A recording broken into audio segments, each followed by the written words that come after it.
de André Menachem, fils de Georges Eria, voilà, et on est là aussi pour écouter le cours de Sarah, qui est donc dédié à sa mémoire. Alors je vous remercie tous d'être là, et puis ayons tous une pensée pour lui et pour sa famille. Bravo à toi. Merci. Alors, désolée.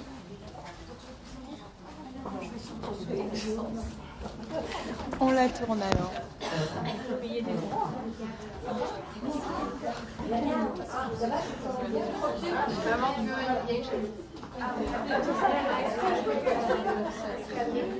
Alors, c'est pas trop gêné.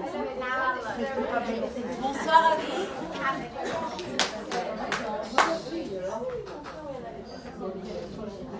On va commencer le cours. Mesdames, s'il vous plaît. Bonsoir à tout le monde. Alors, avec Sabine, on discutait la semaine dernière comment on pouvait honorer la mémoire de son cher beau-frère et de quel sujet on pouvait discuter. Et on a réalisé que la paracha de cette semaine, c'est la paracha Shemot. Et dans le livre de Shemot, on raconte toute l'histoire de l'esclavage du peuple juif et bien sûr de leur délivrance. Et on peut se poser une question, si vous regardez tout le texte et toute l'histoire, et la plupart de vous ont vu le film L'Exodus, donc vous connaissez plus ou moins l'histoire, même si ce n'est pas dans les détails, mais vous voyez qu'il y a beaucoup de souffrance dans le peuple juif. Ils ont été en esclavage pendant tellement d'années, et l'esclavage ne s'arrête pas. Et c'est même pire que ça, c'est que quand on voit que Moïse, Moshe Rabbeinu, il vient pour leur dire, écoutez, Dieu il veut vous sauver, Dieu il veut vous sortir de l'esclavage, Dieu veut vous emmener la rédemption, la délivrance, et on voit que qu'est-ce qui se passe? Le pharaon, quand il entend qu'ils ont envie de se révolter, ils ont envie de s'en aller, il leur donne encore plus de travail et encore plus de souffrance. Et là, imaginez se retrouver en tant qu'esclave et se retrouver sans aucun espoir, d'être dans une situation. Et combien de fois ça peut nous arriver dans nos vies où on arrive dans des situations difficiles, on a une épreuve, on a un challenge, on a un problème, et on ne voit pas de solution. On voit vraiment tout noir. C'est vraiment le cas de le dire. Tout est obscur, tout est noir, tout est difficile. Alors comment on fait déjà pour s'en sortir? Et une autre question, c'est qu'on voulait un peu essayer de répondre à ça, et on verra est-ce qu'il y a même une réponse ou pas. Mais pourquoi Dieu, il a donné tellement de souffrance, et pourquoi il faut tellement souffrir avant de recevoir la délivrance? Pourquoi on a besoin de passer tellement de temps dans l'exil avant de recevoir le Mashiach, dont on nous parle tellement et on sait, si Dieu veut, qu'il va arriver bientôt? Mais pourquoi tellement de souffrance? Pourquoi tellement de noirceur, d'obscurité? Donc ça, c'est un peu le thème de notre cours ce soir. Et pour commencer à répondre, on va commencer par une petite histoire que vous connaissez déjà toutes. Et je voudrais qu'on la révise ensemble. C'est l'histoire du buisson ardent. Vous connaissez toute l'histoire que Moïse, il était en train de courir derrière un petit animal pour essayer de le sauver. On dit que c'était vraiment quelqu'un qui avait un bon cœur et c'est pour ça que Dieu l'a choisi pour diriger le peuple juif. Et voilà qu'il est en train de courir et que Dieu se révèle à lui. Comment Dieu se révèle à lui? Dieu se révèle à lui à travers un buisson ardent. Donc il voyait un buisson qui était en train de brûler. C'est-à-dire il y avait le feu dans le buisson, mais le buisson ne se consumait pas. Le buisson ne se brûlait pas. Et on voit donc que Moïse, il s'approche, et on raconte, le Midrash, il raconte toute l'histoire. Moïse, il s'approche du buisson ardent, il réalise que c'est Dieu devant lui, et donc à ce moment-là, il ne comprend pas. Il dit, il y a quelque chose qui se passe. Pourquoi ça brûle, mais ça ne brûle pas? Pourquoi c'est pas en train de se détruire? Pourquoi c'est pas en train de tomber en cendres? Et il s'approche encore plus, et là, Dieu se révèle à lui. Et quand il entend la voix de Dieu, Moïse, c'était un grand défenseur du peuple juif. Il va tout de suite commencer à dire à Dieu, mais comment tu peux les laisser souffrir comme ça? Comment tu peux les laisser dans cette souffrance? Comment tu peux les laisser être dans cette terrible situation? Et Dieu, il lui répond, enlève tes chaussures, parce que c'est un endroit saint. C'est quel genre de réponse? Il est en train de lui dire, et regarde, il souffre, et tu me dis, enlève tes chaussures. Et donc, non seulement il enlève les chaussures, le Midrash, il raconte encore plus, que Dieu, à ce moment-là, il a dit à Dieu, je veux te révéler ma face, je veux me montrer. Dieu, il ne s'est jamais montré. Mais là, à Moshe, il voulait se montrer. Et Moshe, il a refusé. Il a dit, je ne veux pas voir ta face. Je ne veux pas te voir, Dieu. Vous imaginez, Dieu, il vient et il se dit, je veux vous révéler une facette de moi, Dieu. Vous dites non. Et attention, on parle de Moshe Rabbeinu. Moshe, c'était la chorma, c'était la sagesse. C'est celui par qui Dieu a décidé de nous transmettre la Torah. C'est la base de notre religion, c'est la base de notre peuple. Comment il peut dire non? Il aurait voulu tout de suite dire oui. D'ailleurs, il y a certains commentateurs qui disent que c'était pas bien ce qu'il a fait de dire non. Donc on va essayer maintenant de revisiter avec la chassidoute ce mashal, ce midrash, cette histoire, d'essayer de comprendre qu'est-ce que ça signifie vraiment. Déjà, qu'est-ce que ça symbolise un buisson qui brûle mais qui ne se détruit pas? C'est les épreuves, les challenges, toutes les épreuves, les difficultés de nos vies. Des fois, on a des choses qui nous arrivent dans nos vies et on a l'impression que c'est la fin. C'est la fin. C'est pas possible de survivre une épreuve pareille tellement c'est difficile. Et pourtant, on réalise que l'épreuve, elle est là. Peut-être elle brûle, mais on n'est pas détruit. On en ressort entier, intact. Ça, c'est l'image du feu qui est là, qui brûle, mais qui ne détruit pas. Et c'est ça la souffrance. Un juif, il se doit de toujours trouver en lui cette force, cette âme qu'il a, et de se dire, c'est pas parce que je passe une situation difficile qui me paraît sans espoir que ça va me détruire. Je ne vais pas me laisser détruire.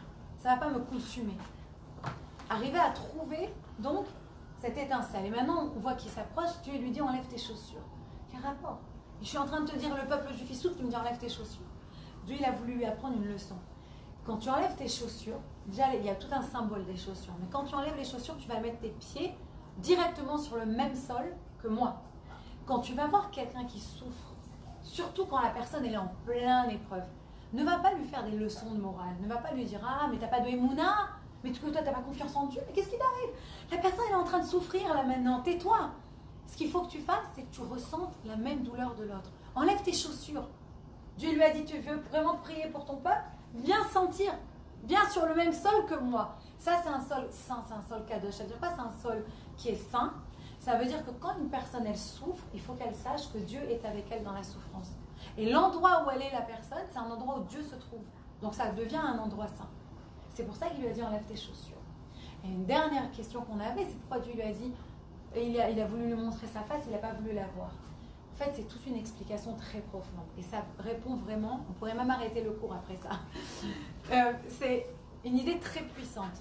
C'est qu'en fait, Dieu, ce qu'il voulait lui dire, c'est-à-dire que je vais te montrer ma face. Dieu voulait lui dire, tu viens ici te plaindre que le peuple juif souffre, je vais te dire pourquoi. Viens, je t'explique pourquoi j'ai créé ce monde. Viens, je t'explique le mécanisme de ce monde. Viens, je t'explique comment ça marche. Et Moshe, il a eu peur de ça. Il a dit non. Parce qu'il a dit, si je commence à comprendre comment ça marche, je vais rationaliser la peine du peuple juif. Et après, je ne vais plus ressentir, je ne vais plus avoir autant d'empathie. Je ne vais plus avoir autant de peine. Mais Moshe n'a pas voulu connaître la raison. Parce que si tu connais la raison, après, tu commences à dire, bon, c'est pas grave. Ça va passer, c'est rien du tout. C'est comme si quelqu'un, il te raconte... ma soeur, hier soir, elle a eu un petit garçon. Merci. Et justement, c'est parce que je pensais à elle, mais elle a des contractions par exemple. Tu vas pas lui dire les contractions. Non, tu sais que c'est pour quelque chose de bien. Tu as les contractions parce que tu vas accoucher. Donc tu rationalises. Bien sûr, tu sais qu'elle a mal, évidemment. Mais tu vas lui dire quoi? Oh, bientôt tu vas avoir ton petit bébé, ça va aller. Tu la calmes, tu rationalises. Alors que l'autre, elle est en train d'hurler de mal, elle a envie de te dire tais-toi, laisse-moi crier, j'ai mal. Et c'est ça, Moshe Rabbeinu, on l'appelait Ohev Israël, celui qui aimait le peuple juif. Donc Moshe, il n'a pas voulu comprendre, il a dit je ne veux pas comprendre, parce que si tu comprends, après tu rationalises. Et ça me rappelle le Rabbi de Lubavitch qui toujours écriait, et il avait vraiment une direction de jamais expliquer l'Holocauste. Parce que je sais qu'on entend ce rabbin qui dit ah ils ont mérité, ah ils ont fauté à cette génération. On ne peut pas se permettre d'ouvrir la bouche. On ne peut pas se permettre d'essayer d'expliquer. D'abord, on n'est pas Dieu. On ne comprend pas les raisons d'Akadosh Baruch Hu et on ne peut pas aller juger quelqu'un d'autre. On peut peut-être se remettre à soi en question, ça oui. Mais aller parler d'une génération qui a tellement souffert et se permettre de dire pourquoi, comment, mais non, tais-toi. Et le Rabbi Lubavitch, il était très strict dessus. On ne rationalise pas la souffrance d'un peuple. Et ça, c'était la leçon du buisson. Donc, on comprend maintenant qu'en fait, on ne comprend rien. On ne sait pas pourquoi Dieu, vraiment, il a mis tout ça en marche. On ne sait pas les vraies raisons. Maintenant, bien sûr, vous me connaissez, dans la Chassidut, on va essayer de trouver d'autres raisons qui se rapprochent. Mais la vraie raison, c'est qu'on ne connaît pas les vraies raisons. On est obligé d'accepter ça. Imaginez quelqu'un qui voit, il voit un autre homme comme ça, avec des ciseaux, une tronçonneuse, comme ça, sur une autre personne dans une salle. Il va se courir, il va se dire, attends, il est en train de le tuer, il va essayer de le lever et de le sauver. Mais il arrive, il voit qu'en fait, c'est un chirurgien qui est en train d'opérer un malade. Il est en train de lui sauver la vie. Oui, il a la tronçonneuse parce qu'il est obligé d'ouvrir la cage thoracique. Oui, il a des couteaux parce qu'il doit couper pour essayer de réparer le cœur. Donc c'est un peu la même idée, c'est que des fois nous on voit une situation et ça nous paraît quelque chose d'abominable, de terrible, mais en fait ce qu'on ne sait pas c'est que il y a peut-être que grâce à ça, Dieu c'est sa manière à lui de purifier le monde et de changer le monde. Maintenant, est-ce qu'on peut comprendre? Est-ce qu'on peut aller voir quelqu'un et lui dire non mais je sais pourquoi Dieu est dans... Certainement pas. La raison elle est là. Et ça Moshe il nous l'a appris devant le buisson. Et je veux pas voir, j'ai pas besoin de voir. Parce qu'il n'y a pas de rationalisation à la souffrance d'une autre personne. Et ça me ramène à une histoire qui est très belle. On raconte que quand Yosef, qui était il y a quelques semaines dans les Parachutes, ou peut-être vous avez tout entendu cette histoire, quand Joseph il a vu son frère Binyamin, ils se sont jetés dans les bras l'un de l'autre et les deux ont pleuré. Et on dit pourquoi ils ont pleuré? On dit parce que chacun il a vu qu'ils allaient avoir un Beth Amikdash, un des temples. Vous savez qu'il y a eu déjà 2 temples, et bien Ezrat Hashem, le 3e temple, quand Mashiach reviendra. Et chacun il a vu qu'il allait avoir un des temples dans le domaine de l'autre qui allait être détruit. Et chacun il a pleuré sur le temple de son frère. Alors on demande mais pourquoi ils n'ont pas pleuré sur leur propre temple, sur leur propre destruction? On dit parce qu'on n'est pas là pour pleurer sur son sort, on pleure sur le sort des autres. Quand c'est notre problème, on essaye de voir qu'est-ce qu'on peut faire, on essaye de se renforcer, mais on pleure pour les autres. L'autre, tu ne vas pas le juger, tu pleures avec lui, tu lui tiens la main, tu es là pour lui. Ne va pas essayer de rationaliser parce que tu ne sais pas les vraies raisons d'Akadosh Baruch. Donc c'est vraiment important de garder cette sensibilité.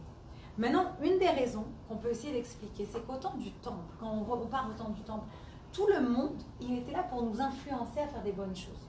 Le temple, quand vous sortiez dans la rue, tout le monde savait qu'on amenait des sacrifices au temple. La ville, par exemple, de Jérusalem, elle vivait avec le temple. Il y avait le grand prêtre, on allait, on demandait pardon si on avait fait quelque chose de mal. Le grand prêtre, il réparait les disputes. Aucune des femmes ne faisait de fausses couches grâce à rien qu'en sentant l'odeur des sacrifices. Il y a eu plein de belles choses qui se passaient, plein de miracles. Donc les gens, ils étaient entourés, si vous voulez, de spiritualité.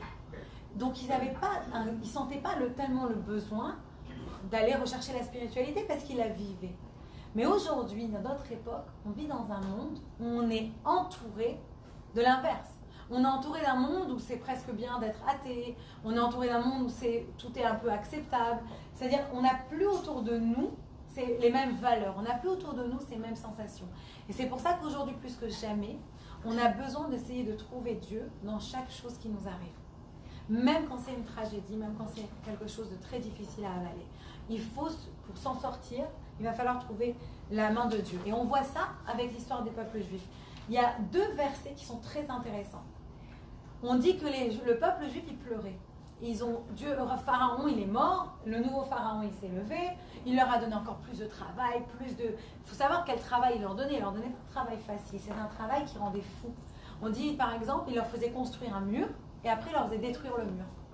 Ça veut dire, il n'y a rien de pire pour une personne que quand tu lui donnes un travail pour rien. Ça veut dire, si au moins il y a un sens. Bon, quelque part, ça va, tu as la satisfaction du bon travail accompli. Mais c'était affreux. C'était vraiment, il donnait aux hommes le travail des femmes, il donnait aux femmes le travail des hommes. Donc tout le monde, c'est-à-dire des travaux, par exemple, physiques forts, donc tout le monde, il était comme ça, vraiment, exactement. Il n'y avait plus aucun sens. Et quand il n'y a pas de sens, c'est ça qui rend fou quelqu'un. Les gens, ils ont besoin de trouver au moins un sens à ce qu'ils font. Et donc, on dit que les Juifs, ils ont prié, ils ont pleuré. Comme ça, on dit Vaïzakou. Ils ont pleuré, ils ont crié à Dieu. Et c'est très intéressant, le verset, il faut que je vous le lise. On dit qu'ils ont tellement pleuré et crié que leur cri il est monté vers Dieu à cause de leur dur labeur. Et Dieu, il a entendu leur cri, et d'un seul coup, le verset il nous dit comme ça au sens littéral du terme, d'un seul coup, Dieu, il s'est rappelé du peuple juif. Il s'est rappelé qu'ils étaient en train de souffrir. Il s'est rappelé de l'alliance qu'il avait avec Abraham, Yitzhak et Jacob, et il a décidé d'aller les sauver. Mais Dieu, vous ne voyez pas qu'ils souffraient, son peuple? C'est vrai, il s'est rappelé, il les a entendus pleurer, et d'un seul coup, il s'est réveillé, il a dit, tiens, on va aller les sauver. Mais Dieu, il le savait, il les entendait, c'est même pour ça qu'il a dit à Moshe qu'il allait les délivrer. Alors, qu'est-ce qui s'est passé? C'est quoi ce cri dont on parle qui a finalement réveillé en Dieu ce désir de sauver son peuple? De quoi on parle? De quel cri? De quelle pleurs on est en train de parler ici? Alors, il y a une idée qui est très très belle, qui explique que jusqu'à là, les Juifs, c'est vrai qu'ils pleuraient, c'est vrai qu'ils criaient, mais en fait, ils pleuraient sur leur sort. Ils étaient en train un peu, entre guillemets, je ne vais pas dire pleurnicher, parce que c'était vraiment dur ce qu'ils vivaient, Mais c'est-à-dire, ils pleuraient sur leur sort. Ils étaient en train de pleurer, ils étaient désespérés. Mais il n'y en a pas un qui a pensé à pleurer à Dieu. Ils pleuraient sur eux-mêmes. Ils pleuraient de détresse, ils pleuraient de peine, ils pleuraient de tout. Mais ils ne demandaient pas à Dieu, sauve-nous. Le jour où ils se sont réveillés, et là, ils à quoi la chaîne? Ils ont crié à qui? Cette fois, ils ont crié à Dieu. Ils ont dit à Dieu, attends une seconde. Moshe vient tous les 3 jours là nous rappeler qu'il va nous délivrer, que tu vas nous délivrer. Et le travail devient plus dur et plus dur et plus dur. C'est là qu'ils ont réalisé qu'il y avait quelque chose qui n'allait pas. Ils ont dit, mais attends, si c'est toi Dieu qui nous envoie ça, mais alors c'est toi Dieu qui peut nous sauver. Le moment où ils ont réalisé que c'était Hachem qui avait le pouvoir de les sauver, c'est ce cri-là qui est arrivé jusqu'au ciel. C'est-à-dire que des fois, Akadosh Baruch Hu, il envoie une épreuve pour entendre, et je sais que c'est dur à entendre cette idée, mais ça ne veut pas dire qu'on veut Chas v'Shalom des malheurs, c'est pas du tout ce que je dis. Mais je dis des fois quand on a malheureusement une épreuve, il faut crier à Dieu. Il faut dire à Dieu, ça y est, stop, aide-moi. Je sais que c'est toi qui m'as envoyé ça, aide-moi, trouve-moi une solution maintenant pour surmonter cette épreuve, pour m'en sortir. C'est une idée très forte et très importante qu'on apprend juste d'ici. Et c'est seulement à partir de là, le Midrash explique que Dieu il a dit, ok, j'ai vu leur douleur. Quoi, mais bien sûr qu'ils voyaient leur douleur, Dieu. Mais tant qu'ils n'avaient pas fait la connexion, Dieu ne pouvait rien faire pour eux. Une fois qu'ils ont appelé directement Dieu à l'aide, là Dieu il a pu réagir. Et comment il a réagi? Il a dit non seulement il va les sortir d'Égypte et les emmener en Israël, mais il a promis de leur donner la Torah, qui est un des plus beaux cadeaux qu'on a. La Torah, c'est vraiment notre compas moral. C'est ce qui nous garde, c'est ce qui nous permet de garder des valeurs. Comme je vous ai une fois expliqué, dans les 10 commandements par exemple qui sont dans la Torah, il y a marqué tu ne tueras pas, tu ne voleras pas. Mais ça, tu n'as pas besoin d'être un juif pour comprendre que c'est pas bien de voler, c'est pas bien de tuer. Pardon. Tu n'as pas besoin de ça. Alors quelle est l'idée ici? L'idée elle est simplement que le fait que ce soit Dieu, quelque chose qui est divin, quelque chose qui te dépasse, qui te dit de ne pas le faire, même quand ça ne va pas t'arranger, tu vas quand même respecter le mot de Dieu. C'est-à-dire, par exemple, disons que tu te décides, une histoire belle, mais tu te décides que tu ne vas plus manger de chocolat. Tu dis, ok, je ne vais plus manger de chocolat. C'est pas possible. C'est impossible, voilà. Le lendemain, on t'amène une belle boîte de Daniel.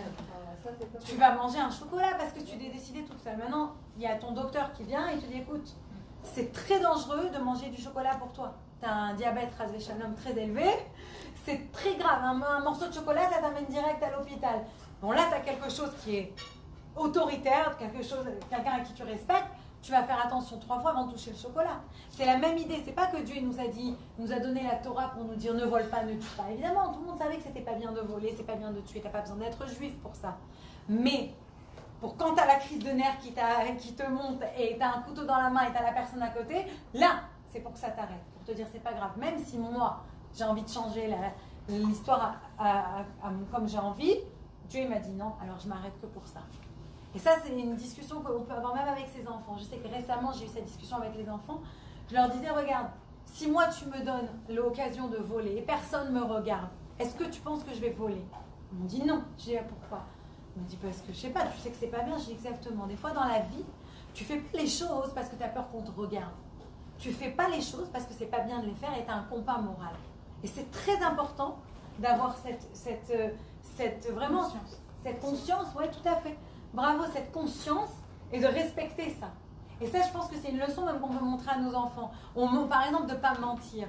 Je suis sûre, en tout cas, je ne sais pas, mais c'est arrivé à beaucoup d'entre nous, on va dire, d'arriver, on va dire, aller à un parc d'attractions. Tu dis que tu as 5 ans. Voilà. Tu dis que tu as 5 ans alors que le gosse, il a déjà 8 ans. Comme ça, on paye $30 en moins. Ça arrivait à... Ok, ça arrivait à plus que moi. Et je sais qu'une fois, mais mon enfant m'a réveillée, parce qu'elle m'a dit, mais c'est pas vrai, tu mens. Tu mens, j'ai pas 5 ans, tu mens. Et ça m'a fait tilt. J'ai dit, est-ce que ça vaut $30? Ça vaut d'apprendre à mon enfant que c'est ok de mentir. T'as raison, c'est malhonnête. Et ben je le ferai pas. Bravo. Et je crois que ça, c'était la meilleure leçon que tout. Mais c'est ça l'idée. La Torah, elle vient pour justement te dire, ce que je t'apprends, c'est éternel. Ça change pas hein, parce que ça t'arrange. Ça n'a rien à voir. Ça, c'est une règle qui ne change pas. Et tu dois accepter ça. Donc, on revient à cette idée-là. Kadosh Baruch Hu nous a donné ce beau cadeau qui est la Torah. Et pourquoi il nous a donné ça? Parce que les Juifs, ils sont arrivés à un stade tellement terrible et profond de tristesse et de désespération qu'ils ont appelé Dieu d'une manière tellement profonde, ça a été une manière où ils se sont connectés à Kadosh Baruch Hu. Imaginez des fois, vous avez quelque chose qui arrive à la maison, on va dire, allez, un enfant, je sais pas, on va pas essayer de parler que de malheur, quelque chose de fort, vous avez un événement fort qui arrive avec un enfant, vous allez avoir un lien spécial qui va se créer à ce moment-là. Vous n'avez pas fait exprès, mais vous avez un lien spécial. L'enfant, il va avoir l'appendicite, il va devoir se faire opérer. Chazé shalom. Bon, ça c'est un truc qui est courant, banal. Mais vous allez vous retrouver seul avec votre enfant pendant à l'hôpital quelque temps, ça arrive. Mon frère, par exemple, je sais qu'il a eu ça. Alors, il a eu un moment spécial avec mes parents. Il a créé quelque chose. Oui, ça vient d'un moment dur, d'un moment terrible, d'un moment de... Mais c'est sorti que grâce à ça, il s'est retrouvé, parce que tout le monde a eu peur pour lui. Alors, vas-y, on va faire la tefila, on va faire tout stériline. Ça a fait quelque chose de spécial. Et ce cri-là des Juifs, c'était ce cri qui a créé quelque chose de beaucoup plus profond que s'ils avaient juste continué à pleurnicher comme ça. Ça a fait que Dieu l'a dit, écoute, il faut que je les récompense. Pas seulement je les sors, mais aussi je leur donne la Torah. Donc ça les a fait mériter la sortie d'Égypte. Maintenant, pourquoi Dieu il a dit, quand il s'est rappelé d'eux, et il s'est rappelé d'Abraham, Yitzhak et Yaakov. Qu'est-ce qu'il y avait de tellement spécial avec Abraham, Yitzhak et Yaakov? Voilà, c'est une autre leçon de vie. Quand Dieu, il a été depuis Abraham, il a fait ce qu'on appelle la bride ben Abekarim. C'est quoi? Il a fait une alliance avec Abraham où il lui a promis des choses. C'est comme ils ont fait un deal, Dieu et Abraham. Il lui a dit, je vais te donner une descendance qui va être nombreuse, comme les étoiles du ciel, comme le sable de la mer, blablabla. Mais sache qu'avant que ta descendance, elle réussisse, qu'avant que ta descendance, elle reçoive toutes ces récompenses, elle va devoir souffrir d'abord et passer par 4 exils. Et Dieu il lui a détaillé tous les exils. On est en ce moment dans le 4e exil. C'est pour ça que le Rabbi Lubavitch, il sait beaucoup, mais maintenant beaucoup d'autres rabbins, ils parlent que le Mashiach, il est à notre porte, que le Messie arrive. Pourquoi? Parce qu'on est au dernier moment de dernier exil. Et tous les autres exils, tout ce que Dieu il a promis, ça s'est réalisé. Donc évidemment, ça va aussi se réaliser si Dieu veut pour notre exil à nous. Et donc Dieu lui avait tout prévu. Donc en fait, ce que Dieu il disait à Moshe, il disait, explique au peuple juif que tout ce qu'ils ont vécu, c'est pas aléatoire. Tout a déjà été prévu depuis la création du monde. Depuis Abraham, Yitzhak et Yaakov, mes promesses que j'ai faites, je vais tenir mes promesses. Et ça, c'est vraiment une leçon de vie, de réaliser que tout ce qui nous arrive, c'est pas ça nous arrive comme ça. Dieu, il l'avait déjà prévu. Dieu, il a prévu quand une personne, elle va naître. On ne peut pas calculer le moment de la naissance. Dieu, il a prévu quand une personne, malheureusement, elle va quitter ce monde. Dieu, il a prévu combien d'années elle va rester sur cette terre. Dieu, il a prévu déjà toute la vie de quelqu'un. On dit que 40 jours avant la naissance d'un enfant, dans le ciel, il y a une voix qui sort et qui déjà détaille toute sa vie. Maintenant, ce qui est intéressant, c'est qu'en même temps, on a un peu notre vie qui est déjà planifiée, on a aussi comme on appelle en anglais, le free will. C'est-à-dire, on a aussi le libre arbitre. Et ça, c'est un concept difficile à comprendre. Comment, d'un côté, ma vie, on sait déjà quel jour je nais, quel jour je pars, quel jour de tout. Et en même temps, j'ai le choix. Alors, mon père, il m'avait donné une fois, je me rappelle, je ne comprenais pas quand j'étais jeune, j'étais bloquée. Il m'avait donné un exemple. Il m'avait dit, imagine-toi, tu mets un mur devant une personne. Et tu lui dis, ton travail, ta mission, si tu l'acceptes, c'est de traverser le mur. Maintenant, tu écris sur un bout de papier comment la personne, elle va traverser le mur. D'accord? Tu fermes le papier. Maintenant, la personne, elle a plusieurs choix. Elle peut aller à droite pour traverser le mur, elle peut aller à gauche du mur pour traverser le mur, elle peut sauter le mur, elle peut creuser un trou en dessous, elle peut se faire prendre par un hélicoptère et jeter de l'autre côté. Elle a 50 000 choix, mais elle va quand même choisir un moyen de traverser ce mur. Et quand elle arrive de l'autre côté, elle ouvre le papier et elle voit qu'en fait la personne, elle avait déjà deviné, elle avait déjà écrit de quel moyen. Un peu c'est Dieu, c'est ça l'idée. C'est que Akadosh Baruch Hu, oui, il sait déjà ce qu'on va choisir, mais la décision, n'empêche, elle reste exactement. Elle reste, elle nous appartient. Et on a donc vraiment cette décision en nous de comment transformer la vie et ce que Dieu nous envoie. On a vraiment ça en nous. Et il y avait le Rabbi de Lubavitch, un des rabbis de Lubavitch, le Admour Azaken, on raconte cette histoire avec lui. Il y a un jour un homme qui est venu le voir, qui avait vraiment une horrible vie. C'était quelqu'un qui était très très riche, qui avait des enfants, qui avait la santé, une belle femme, la belle maison, Baruch Hashem, tout ce qu'il avait besoin et plus il l'avait. D'un jour à l'autre, Il a perdu la femme, il a perdu, ses enfants ne voulaient plus parler, il a perdu tout son argent, sa maison elle a brûlé. Que Dieu protège. Et il a eu, comme on dit, la poisse, il s'est retrouvé sans rien. Et évidemment, il est parti voir son rabbi. Et il a commencé à pleurer à son rabbi. Il a dit, regarde, et j'ai plus ci, et j'ai plus ça, et j'ai pas ça. Et voilà, regarde, rabbi, je suis venu te voir parce que j'ai besoin d'une maison, et j'ai besoin d'une femme, et j'ai besoin de ci, et j'ai besoin, et j'ai besoin, et j'ai besoin. Et le rabbi l'a écouté parler. Et quand il a terminé de parler, le rabbi lui a dit, écoute, depuis tout à l'heure, je t'entends parler de tout ce que tu as besoin. Mais viens, on commence à parler de ce que Dieu, il a besoin de toi. Pourquoi tu es dans cette situation? Qu'est-ce que tu dois faire? Comment tu vas te transformer? Qu'est-ce qu'on a besoin de toi? Des fois dans la vie, on se retrouve dans un moment délicat, on se retrouve dans un moment difficile et on ne sait pas quoi faire. Et on est en train que de réfléchir, on devient obsédé. Qu'est-ce que j'ai besoin? Qu'est-ce que j'ai besoin pour m'en sortir? Ah, j'ai besoin d'un bon travail. J'ai pas un bon travail, je ne peux jamais être heureuse. J'ai besoin d'un mari. Si je n'ai pas un mari, j'ai plus de joie. J'ai besoin de ci, j'ai besoin de ça. Et on se prive de notre joie. On se prive de bonheur parce qu'on s'est dit, oh, je dois avoir ci, j'ai besoin de ci, j'ai besoin. Mais si on changeait comment on réfléchit, on se dit, attends, si je suis dans cette situation, qu'est-ce que Dieu il veut de moi? Qu'est-ce que Dieu il a besoin de moi? Et qui nous donne la réponse? On l'a ici dans cette paracha. Dans le même verset, on va nous raconter que les Juifs ils étaient en esclavage et qu'un petit bébé Moshe il est né. Qu'est-ce qu'on apprend ici? Magdim refoua la maka. Que Kadosh Baruch Hu, quand il te donne une situation difficile, il a déjà prévu quoi? La solution. On prépare le médicament avant d'envoyer la plaie. C'est ça vraiment pour traduire mot à mot. Et on voit ça avec Moshe. Moshe, c'était le meilleur exemple qui a changé la vie de quelqu'un. Il a eu une vie, vous croyez qu'il a une vie facile? Il est né, où il est né? Caché, oui, caché.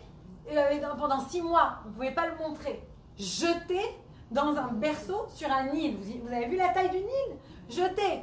Sa sœur qui le surveille. La fille du pharaon qui l'attrape avec sa main comme ça, qui s'étend, qui le rattrape. Il va être élevé au palais. Il pourra presque jamais voir sa mère. Il doit après être allaité par sa mère. C'est quoi cette histoire? Il bégayait. Il n'arrivait pas à faire 3 phrases tranquilles ensemble. Il arrivait à peine à parler. C'est pour ça que quand il veut voir Pharaon, par exemple, il disait à son frère Aaron de parler pour lui. Parce qu'il avait peur de... Il ne voulait pas faire honte à Dieu, mais il bégayait. Donc il n'a pas eu la vie facile. Et pourtant, dès qu'il a eu la moindre occasion, qu'est-ce qu'il a fait? La première action pour laquelle vraiment on parle de lui, la première fois qu'on va vraiment entendre parler de lui en tant qu'homme, qu'est-ce qu'il a fait? Il a aidé quelqu'un. Il a trouvé un juif qui était en train de se faire maltraiter, se faire battre à mort par un Égyptien. Et il a sauvé le juif, il a tué l'Égyptien en disant un des noms de Dieu que son père lui avait appris. L'autre, l'Égyptien est tombé mort foudroyé. Et là, il a dû se sauver parce qu'il venait carrément de déclarer la guerre au régime. Il devait vraiment partir vite. Et il a dû se sauver. Et quand je vous dis se sauver, c'est des années. Peut-être vous regardez, on lit un verset sur l'autre, mais ça, c'est des années. Il a dû partir, il a dû se retrouver dans le désert. Après, il a dû aller dans un peuple chez Yitro, des gens qui ne connaissaient rien. Après, il est tombé amoureux, il a réussi à se marier, mais après, il a dû quitter sa femme. Moshe, il n'a pas pu vivre heureux marié, il a eu des enfants. Mais une fois qu'il a dû s'occuper du peuple, c'est malheureusement, ça arrive à beaucoup de gens qui ont une vie publique, ils n'arrivent plus à s'occuper de leur vie, des fois familiale. Quand tu es trop comme ça, tu donnes tellement. Et il n'a plus eu de femme, il a dû se séparer carrément de sa femme. Donc, quand vous regardez sa vie, il n'a pas eu la vie facile. Et pourtant, il a eu un seul but toute sa vie, c'était quoi? Le bien de son peuple. Vous voyez qu'à chaque fois que le peuple il fait quelque chose de mal, il se bat avec Dieu. Une fois, je vais vous dire, qu'est-ce que je peux vous dire de plus? Il n'est pas allé en Israël, parce qu'il ne voulait pas, il a dit, comme pas la moitié de mon peuple, elle n'a pas pu aller en Israël, comme ils ont fauté avec le veau d'or, alors moi aussi je reste en dehors d'Israël. Alors qu'il aurait pu aller en Israël. Ça veut dire c'était le summum de sa carrière, on va dire.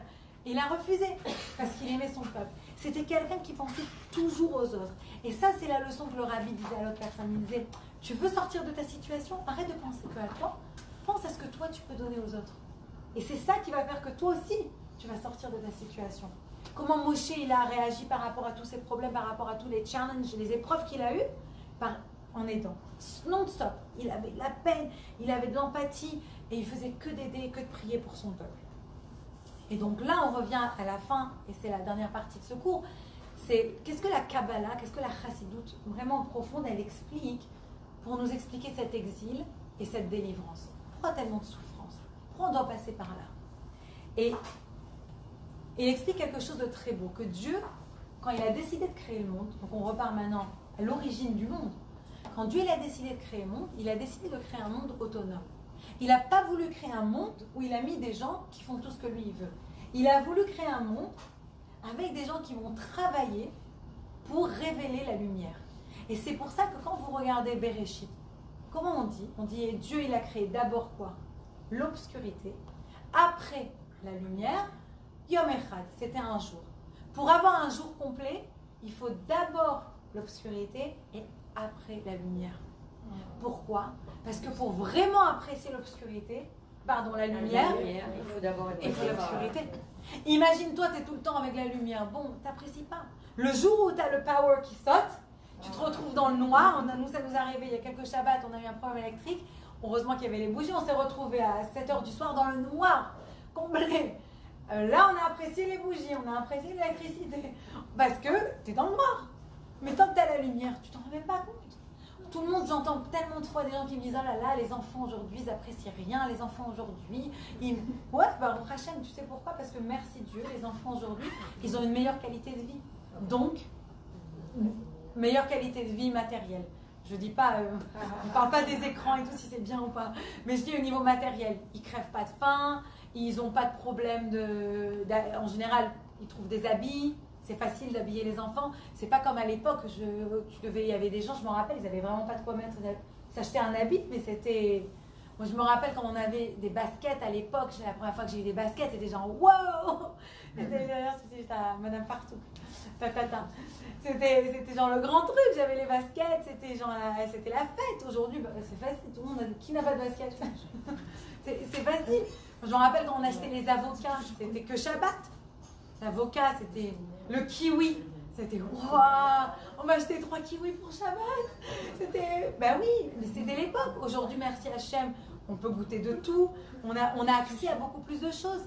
Ça fait, mais en contrepartie, comme on a moins de difficulté à avoir les choses, c'est aussi le désavantage, c'est qu'on les apprécie aussi un peu moins.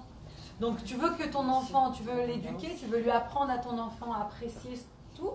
Tu sais quoi? Enlève-lui, sérieusement. Ne lui donne pas tout. Moi, je sais, des fois, mes enfants me demandent des choses, je dis, mais tu payes avec ton argent. Ils réfléchissent 3 fois après. Attends, vraiment, est-ce que j'ai besoin? Oui, mais je dois ressentir que tu fais l'effort. Fais-toi des sacrifices avec ton argent, et là, tu vas apprécier ce que tu achètes. Sinon, si moi, je te donne, tu n'apprécies pas. Donc, on voit ici que la Chassout, elle explique que des fois, en fait, cette obscurité, cette difficulté, ils sont là pour t'obliger à apprécier justement les bons moments. Tu as besoin dans la vie, le monde il a été créé avec les opposés. Tu as besoin de ces opposés parce que un te fait apprécier l'autre. C'est très important. Et donc, ce qui est important, c'est de jamais s'arrêter de chercher cette lumière. Jamais s'arrêter de chercher et de révéler Dieu dans la terre. Où est Dieu dans cette situation? Il faut toujours se poser la question. Et c'est vrai que des fois c'est difficile, on a l'impression qu'on est laissé à nous-mêmes. Mais c'est la seule manière qu'on a de grandir. Prenez l'exemple encore d'un petit bébé qui naît. Tant qu'il est dans le ventre de sa maman, c'est magnifique, c'est mignon et tout, mais c'est un petit fœtus. Bezrat Hashem, un beau bébé en bonne santé. Et Bezrat Hashem, une fois que le bébé il sort, c'est la séparation là. C'est vrai, il est rentré dans le monde là, il faut qu'il commence à respirer tout seul, à manger. Il faut qu'il se débrouille tout seul. Amin, bien sûr, on est là au début, on va l'aider. Mais l'enfant, comment il grandit? Comment il devient un être à part entière? C'est seulement quand on le sépare de la maman. Il ne peut pas tant qu'il est dans la maman. Tant qu'il a la vie facile avec tout qui lui est donné, il y a pas, comment tu veux qu'il grandisse? Il faut qu'il s'en aille. Quand Dieu il nous a créés, Dieu il nous a accouchés. Et là, on s'est retrouvés dans le monde. Et oui, c'est pas facile. C'est vrai. Mais où c'est écrit que le monde il était fait pour être facile? Regardez depuis la création du monde, Adam, premier chapitre, là, qui s'est fait dégager de Gan Eden, hein? Il n'est pas resté, il a dû travailler dur, et sa femme aussi. Ils n'ont pas eu la vie facile. Ça ne veut pas dire que Chad Shalom, la vie, elle est difficile et il faut se mettre à s'asseoir et pleurer. Non. Ça veut dire que dans ma vie, dans ma difficulté, je dois trouver Hachem. Et c'est ça qui va me donner la force, justement, de grandir et de devenir le meilleur moi possible. La meilleure personne possible. Et des fois, on a besoin d'un petit kick, d'un petit push. Mais il ne faut jamais arrêter de trouver Dieu dans tous les moments de notre vie. C'est comme cette histoire de ce petit garçon il était en train de pleurer. Et on l'a attrapé, on dit, mais pourquoi tu pleures? Il dit, parce que j'ai joué à cache-cache avec mes copains et ils ont arrêté de me chercher. Des fois, Dieu, il est là et il pleure. Pourquoi? Parce qu'on a arrêté de le chercher. On en a arrêté. Il ne faut jamais s'arrêter de chercher Dieu. C'est tout le but de la création du monde, c'est d'Irazu Pedartonin. C'est que Dieu, il voulait, le Midrash, il explique, Dieu, il voulait se créer une résidence dans ce monde. Mais il ne voulait pas venir comme ça. Il voulait d'abord que nous le recherchions. Il voulait d'abord que nous le trouvions, que nous le révélons. Et ça, c'est très beau. Pourquoi? Parce que quand on dit en hébreu l'exil, on dit Gola. En hébreu, Gimel, Vav, Lamed, He. Et comment on dit la délivrance, la rédemption? Geoula. C'est le même mot, la seule différence, c'est le Aleph. On a une lettre, le Aleph. Et qu'est-ce que le Aleph il représente? Le Aleph, il représente Elohim, il représente Dieu. La seule différence entre l'exil, entre une moment difficile, et la Geoula, la rédemption, c'est-à-dire un moment où on a finalement une délivrance, on s'en sort de son problème, c'est qu'on a trouvé le Aleph, on a trouvé Dieu. Si tu trouves Dieu dans un moment difficile, si tu trouves Dieu dans cet exil, alors Dieu va venir te donner la Géoula, la délivrance, et tu n'auras plus le problème de lui-même, il va, Bezrat Hashem, disparaître. Ça, c'est très très important, c'est de toujours trouver Dieu avec soi, de jamais désespérer. J'ai raconté cette histoire, je voudrais juste terminer avec cette petite histoire. Je suis sûre que vous l'avez déjà entendue si vous avez suivi sur Facebook, mais elle est tellement belle, ça me fait penser à ça quand je raconte cette histoire. On a toutes, je suis sûre, des moments dans nos vies où à un moment on s'est trouvé dans une situation difficile et là on s'est accroché, on a demandé à Dieu de nous aider, on a demandé à Dieu de nous venir en aide, et ça nous a donné une force terrible, ça nous a donné une force de continuer, d'avancer. Il ne faut jamais désespérer. Mon père, il est aumônier, c'est-à-dire que des fois il va, pas des fois, tous les vendredis, il va dans les prisons quand il y a besoin et il va rencontrer des prisonniers, il les aide à faire des bénédictions, il leur amène à manger, si c'est vendredi, des fois des petites ralottes, etc. Est-ce qu'il a le droit de rentrer dans la prison? Et une fois, il arrive à la prison, et quand il était donc il arrive à la prison, il y avait un imam qui était juste à l'entrée en train de faire ses papiers. Il a vu mon père, il a dit, ah mais vous êtes un rabbin? Mon père, il a dit, oui, je suis rabbin. Il lui a dit, écoutez monsieur, ça tombe bien que vous êtes là, parce que moi je suis débordée avec tous les cas que j'ai, et il y a une personne qu'on m'a présentée là, c'est un juif, et franchement, je ne peux pas moi vraiment l'aider, c'est mieux que vous êtes le rabbin, moi j'ai assez de travail, allez-vous le voir. Mon père, il a dit, un juif dans la prison, il ne savait même pas mon père qu'il y avait cette personne là-bas. Donc mon père, il a dit, ok, il n'y a pas de problème, dites-moi où il est. Il lui a dit, voilà, ils lui ont donné la cellule, mon père, il est parti voir ce juif.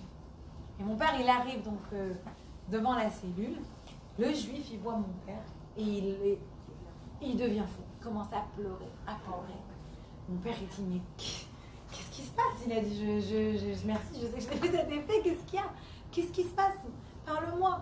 Et quand il a pu reprendre sa parole, il a dit à mon père, il a dit, vous savez, je suis dans cette prison et c'est des moments horribles, difficiles. Personne ne veut se retrouver dans une prison, surtout entouré de gens qui ne sont pas de ta religion et vraiment, il y a des moments très dangereux.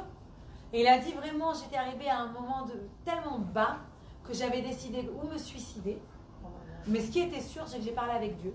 Et je lui ai dit, écoute, si tu existais vraiment, tu ne m'aurais pas mis dans un moment tellement difficile. Tu ne m'aurais pas mis dans une situation tellement désespérée. Donc écoute-moi Dieu, on va faire à toi et moi un deal. Si d'ici demain, tu ne me prouves pas que tu existes, moi, je me convertis à l'islam. Et je deviens musulman comme tout le monde dans la prison. Ça y est. Et mon père, il est arrivé quand? Il est arrivé le lendemain. Par hasard, il ne devait même pas aller, il est passé à côté, il a dit allez je m'arrête, je vais aller voir parce qu'il y avait quelqu'un qui allait voir. Il est tombé ce jour-là devant la personne. Quand tu es dans ta détresse et tu appelles Dieu, Dieu il vient et il te répond. Donc oui, pour résumer, on n'a pas toujours les réponses pourquoi on a certaines choses qui arrivent. Mais ce qui est sûr, c'est qu'une des raisons, c'est parce que Dieu il veut qu'on le cherche. Il veut qu'on le trouve, il veut qu'on lui pleure, il veut qu'on l'appelle. Et une fois qu'il va entendre notre cri, eh ben, sachez qu'il va toujours vous répondre si Dieu veut et vous sortir et en espérant qu'il nous sorte complètement de cet exil. Et nous emmène le Mashiach. Merci beaucoup, Sabine.